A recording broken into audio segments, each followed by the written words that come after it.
सूरज की पहली किरणें जब केशवपुर गांव की हरियाली पर पड़ीं, तब रामदयाल नाम का एक ईमानदार और मेहनती किसान अपनी पत्नी सरोज के साथ खेत में बैठा था। यह छोटा सा गांव सादगी और सच्चाई के लिए जाना जाता था।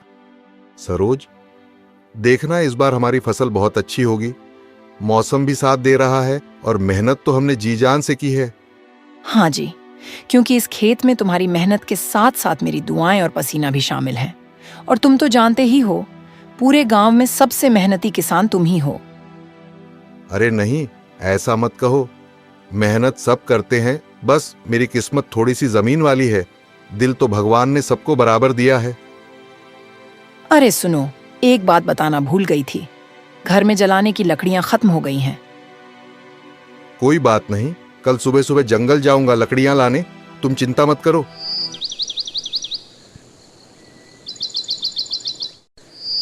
सुबह का सूरज उग ही रहा था। रामदयाल कुल्हाड़ी लेकर जंगल की ओर निकल गया। पेड़ों के बीच में घुसते ही वह एक मजबूत पेड़ के पास पहुंचा और कुल्हाड़ी उठाई ही थी कि कुछ अजीब सी आवाज सुनाई दी। हे भगवान, ये आवाज तो किसी जानवर की लग रही है। बाप रे, इस लंगूर को तो किसी ने बुरी तरह घायल कर दिया है। इसका हाथ खून से सना हुआ है। शायद किसी जंगली जानवर ने इस पर हमला किया होगा। बेचारा कितना तड़प रहा है। काश तू बोल सकता तो बता पाता कि तुझे कहां कहां चोट लगी है। झाड़ियों में कराहते उस घायल बंदर को देखकर रामदयाल का दिल पिघल गया था। इंसान की तरह नहीं, एक जीव की पीड़ा की तरह उसने उस दर्द को महसूस किया। तुम कौन हो और इस घायल जीव के साथ क्या कर रहे हो? प्रणाम महाराज, मैं रामदयाल हूं, गांव का किसान। लकड़ियां लेने आया था, तभी एक घायल लंगूर दिखा। दर्द से तड़पता देखकर रुक गया। इसकी हालत देखिए। बहुत कम मनुष्य होते हैं जो जानवरों की पीड़ा को महसूस कर पाते हैं। तुम्हारा हृदय दयालु है।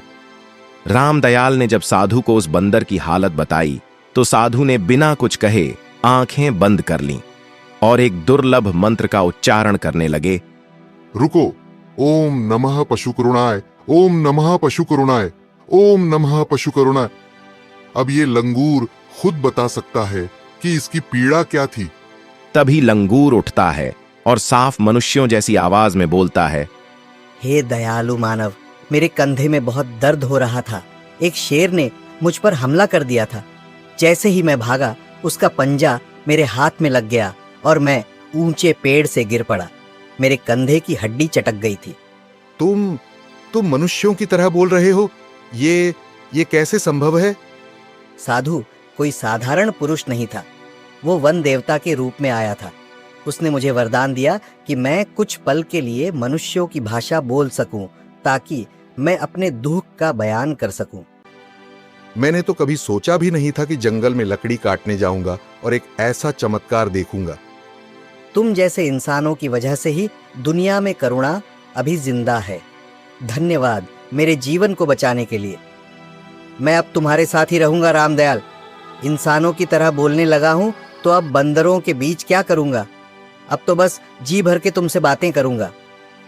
अरे वाह, अब तू तो पक्का मेरे परिवार का हिस्सा बन गया रे। चलो फिर तेरा भी कोई नाम रख देते हैं। बताओ क्या नाम रखूं तेरा? बिल्कुल, रखो ना कोई नाम, मजा आएगा। बताओ बताओ क्या रखोगे मेरा नाम? चलो, आज से तुम्हारा नाम मोनू होगा। कैसा लगा ये नाम? बढ़िया है, बहुत प्यारा नाम है, मोनू। हाँ हाँ हाँ, मुझे तो बहुत अच्छा लगा।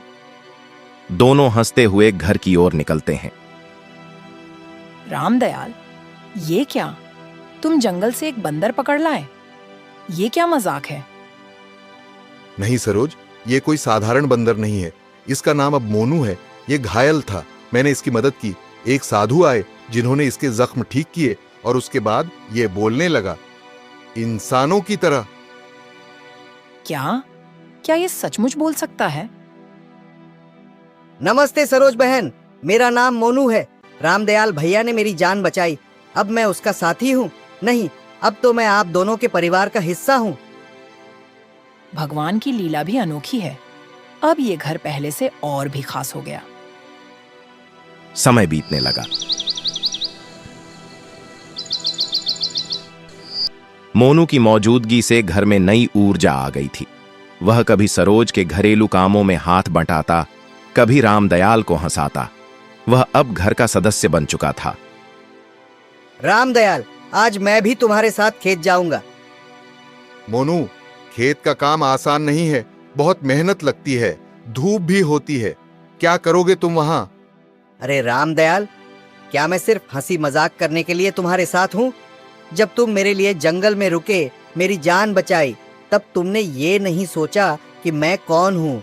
अब मैं तुम्हारा साथी हूँ, तो साथ चलना और मेहनत करना मेरा हक है।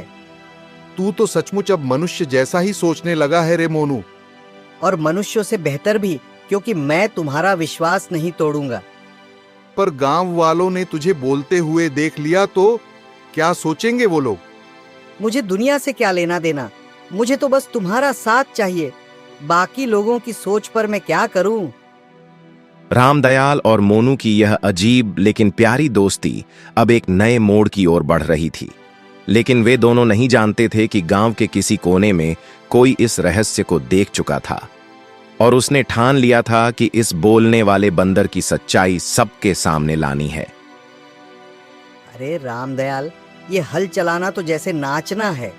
तू रोज इतनी मेहनत करता है, अब समझ में आया तेरा शरीर इतना मजबूत क्यों है। अबे मोनू, तू बोले बिना भी शांत नहीं रह सकता क्या? उसी समय दूर एक खेत में छुपकर सब देख रहा होता है। गांव का लोभी और जलनखोर आदमी धीरू। ये बंदर बोलता है, इंसान की तरह हंसता है, काम करता है। जरूर कोई काला जादू है। मैं इसका भांडा फोड़ के रहूंगा, नहीं तो कल सब कहेंगे रामदयाल महान है, रामदयाल भगवान है, और मैं एक अभागा इंसान जिसे लोग मुझ पे हंसेंगे। धीरू मन में एक चाल सोचता है और खेत से चुपचाप लौट जाता है। सुनो गांव वालों, आज मैं तुम सबको एक रहस्य बताने जा रहा हूँ। रामदयाल के घर एक बंदर रहता है जो इंसानों की तरह बोलता है। धीरू, तेरा दिमाग खराब हो गया है क्या? बंदर और बोलना, क्या शराब पी के आया है? अगर झूठ हो तो खुद देख लो। चलो मेरे साथ रामदयाल के घर। रामदयाल, अब झूठ मत बोलना, कहो सबके सामने, क्या तुम्हारा बंदर बोलता है? सच बोलूं? हाँ, ये बोलता है। इसका नाम मोनू है और ये मेरे परिवार का हिस्सा है। बंदर और बोलना, ये तो चमत्कार है। नहीं, ये कोई छलावा है, कोई तांत्रिक विद्या है। ये सब पाखंड है। इसे गांव से बाहर निकालो। अगर इंसान की भाषा बोलना मेरा गुनाह है तो मैं चुप हो जाऊंगा। अगर प्यार और अपनापन किसी जानवर को नहीं मिल सकता तो मैं चला जाऊंगा। पर याद रखना, कभी किसी को उसका रूप देखकर मत परखो। भावनाएं रूप से नहीं, दिल से होती हैं। मोनू मेरा साथी है, वो जानवर है पर दिल इंसान से बड़ा है। ये चमत्कार है, इसे तिरस्कार मत बना। गांव में ऐसा जीव है, ये तो सौभाग्य है। हमारी पंचायत का निर्णय है, मोनू अब रामदयाल का ही नहीं, पूरे गांव का बेटा है। वो खेत में भी जाएगा, त्योहार में भी शामिल होगा और हर गांव वाले की इज्जत पाएगा। धन्यवाद। अब मैं कभी अकेला नहीं हूँ।